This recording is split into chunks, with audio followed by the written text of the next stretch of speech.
திருச்சிற்றம்பலம்.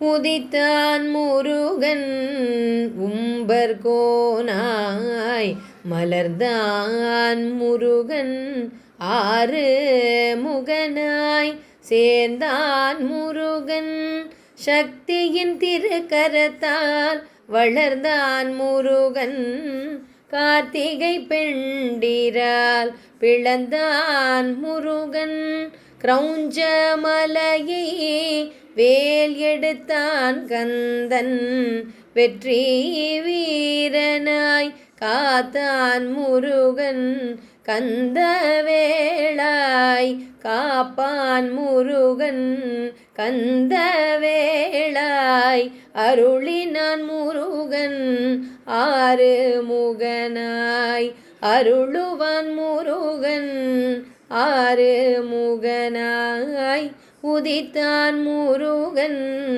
உம்பர்கோனாய் மலர்ந்தான் முருகன் ஆறு முகனாய். திருச்சிற்றம்பலம்.